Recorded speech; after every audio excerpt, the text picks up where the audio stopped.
భువనగిరి జిల్లా అధ్యక్షుడు అశోక్ గారు ఉన్నారు. మున్సిపల్ ఎలక్షన్లో వాళ్ళ ఏ విధంగా వెళ్ళబోతున్నారని తెలుసుకున్నాం. రానున్న మున్సిపల్ ఎలక్షన్లో భువనగిరి మున్సిపాలిటీ పట్టణంలో బీజేపీ ఏ విధంగా ముందుకెళ్ళబోతుంది? భువనగిరి కిల్లా మీద భారతీయ జెండా ఎగరడం ఖాయం. ఎందుకంటే భువనగిరి పట్టణంలో కానీ భువనగిరి జిల్లాలో కానీ ఓటు అడిగే హక్కు భారతీయ జనతా పార్టీకే ఉంది.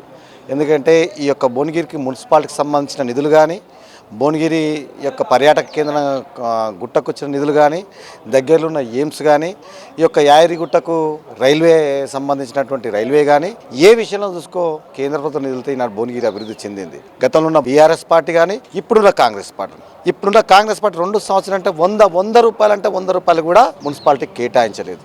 గతంలో ఉన్న బీఆర్ఎస్ పార్టీ అటు గుట్ట మున్సిపాలిటీ తీసుకున్నా, ఇటు భువనగిరి మున్సిపాలిటీ తీసుకున్నా, అటు పోచంపల్లి మున్సిపాలిటీ తీసుకున్నా, అటు ఆలేరు మున్సిపాలిటీ తీసుకున్నా ఎక్కడ చూసినా అవినీతిమయమే. ఇవాళ మున్సిపాలిటీకి వచ్చేది 15th, 16th ఫైనాన్స్లతో పాటు అన్ని నిధులు కూడా కేంద్ర ప్రభుత్వం నుంచి వచ్చే నిధులే. ఈనాడు గుట్ట అభివృద్ధి చేశారు. ఆ లక్ష్మీనరసింహస్వామి ఉసురు బీఆర్ఎస్ పార్టీకి తగిలి ఈనాడు రాష్ట్రంలో గవర్నమెంట్ పోయింది. ఎందుకంటే అక్కడ పూర్తిగా అవినీతి.